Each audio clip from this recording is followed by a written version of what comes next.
নমস্কার বন্ধুরা, প্রতিমা রান্নাঘরে সব বন্ধুদেরকে স্বাগত জানিয়ে শুরু করছি আজকের রেসিপি। আজকে আমি দুর্দান্ত স্বাদের এমন একটা রেসিপি তোমাদের সাথে শেয়ার করব। একটা রেসিপিতেই সবজি, আলু, ডিম সব কিছুই পাওয়া যাবে। আমি এখানে একটা বড় সাইজের আলুকে বেশ বড় বড় করে কেটে নিয়েছি আর পটল কেটে নিয়েছি, আর 4 পিস ডিম সিদ্ধ করে খোসাটা ছাড়িয়ে নিয়েছি, আর দেব কিছুটা সয়াবিন বা নিউট্রেলা বড়ি। দেখো, আলুকে কিন্তু বড় বড় টুকরো করেছি, আর পটলকেও একটা পটলকে মাঝখান থেকে কেটেছি, আর পটলের বীজগুলো যেগুলো শক্ত ছিল সেগুলো ফেলে দিয়েছি। আর 4 পিস ডিম নিচ্ছি, আর ছোটো বাটির 1 বাটি নিউট্রেলা ভিজিয়ে রেখেছিলাম। এখন সেটা ভালো করে ভিজে গিয়েছিল, জল পাল্টে ভালো করে জল নিংড়ে থালার মধ্যে সাজিয়ে নিয়েছি। এইভাবে রান্নাটা করলে কিন্তু দুর্দান্ত খেতে হয়। চলো তাহলে রান্নাটা এবার শুরু করি। দেখো, গ্যাস জেলে কড়া বসিয়ে দিয়ে কড়াতে দিয়ে দিচ্ছি সরিষার তেল। অল্পই তেল দিলাম।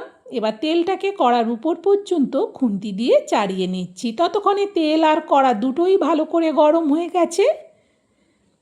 এখন আমি এতে দিয়ে দিচ্ছি আলুগুলো। সব আলুগুলো দেওয়ার পর খুন্তি দিয়ে এবার ভালো করে আলুগুলোকে নাড়াচাড়া করব।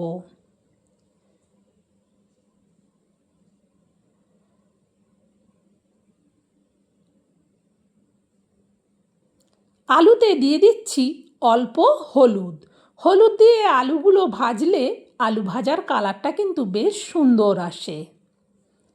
আবারও খুন্তি দিয়ে আলুগুলোকে নাড়াচাড়া করব, আর হলুদটা যাতে সব আলুর গায়ে ভালো করে লেগে যায় সেটা একটু দেখে নেব।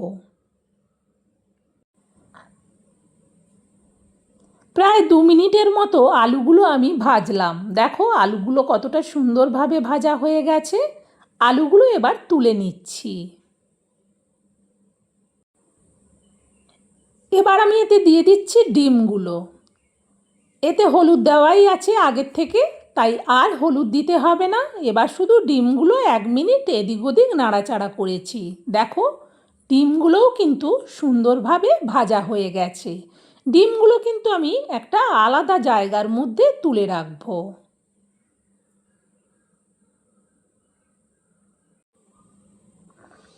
এখন আমি এই তেলেই দিয়ে দেবো পটলগুলো। সব পটলগুলো দেওয়ার পর খুন্তি দিয়ে এবার ভালো করে উল্টে পাল্টে পটলগুলোকে নাড়াতে থাকবো।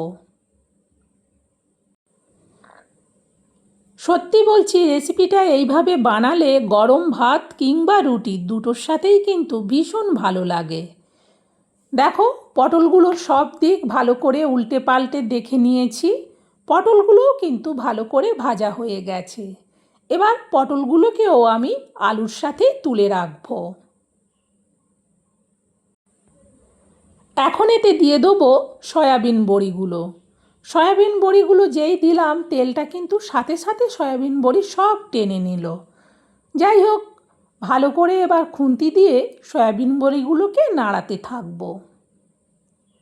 দেখো, সয়াবিন বড়িগুলো কিন্তু বেশ ভালো করে ভাজা হয়ে গেছে। আলু পটলের সাথেই সয়াবিন বড়িগুলোকেও তুলে নিলাম। যেহেতু একটুও তেল নেই, তাই আবারও একটু তেল দিলাম। দিয়ে দিচ্ছি অল্প গোটা জিরে।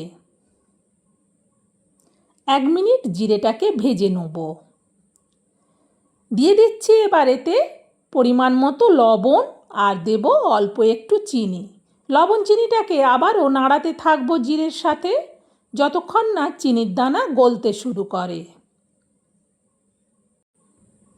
দেখো, এবার দিয়ে দিচ্ছি এতে পেস্ট করা পেঁয়াজ। একটা গোটা পেঁয়াজের পেস্ট পুরোটাই দিলাম।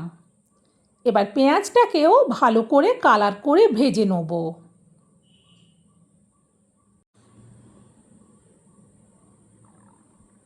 দেখো, পেঁয়াজের কালার কিন্তু গোল্ডেন এসে গেছে। এখন এতে দিয়ে দেবো গ্রেট করা আদা, 1 চামচের মাপে 1 চামচ। এবার আদাটাকেও পেঁয়াজের সাথে মিশিয়ে আরও 1 মিনিট ভেজে নিলাম।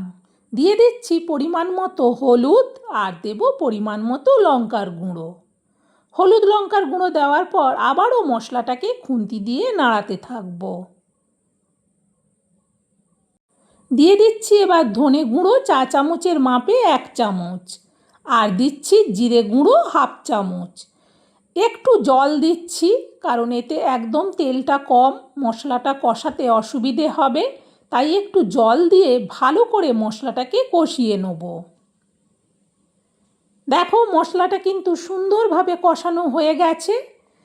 যখনই তেল কম মনে হবে তখনই একটু জল দিয়ে মশলাটাকে কষিয়ে নেওয়ার পর দিয়ে দেবো এবার ভেজে তুলে রাখা আলু, পটল আর সয়াবিন।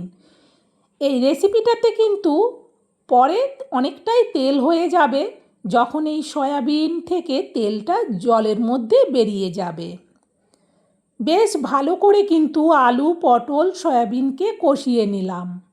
এখন এতে দিয়ে দেবো পরিমাণ মতো জল। আমি যেহেতু এটাকে ঝোল বানাবো সেই জন্যে একটু বেশি করেই জলটা দেব।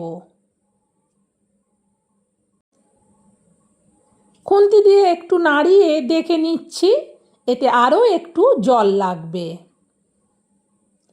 আরও একটু জল দেওয়ার পর খুন্তি দিয়ে নাড়িয়ে দেখে নিয়ে এবার এটা ঢেকে দেবো।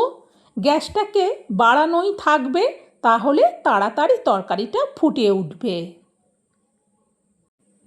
তরকারিটা ফুটে ওঠার আওয়াজ হচ্ছিল, সেই জন্যে ঢাকনাটা খুললাম। দেখো তরকারিটা সুন্দরভাবে ফুটে গেছে।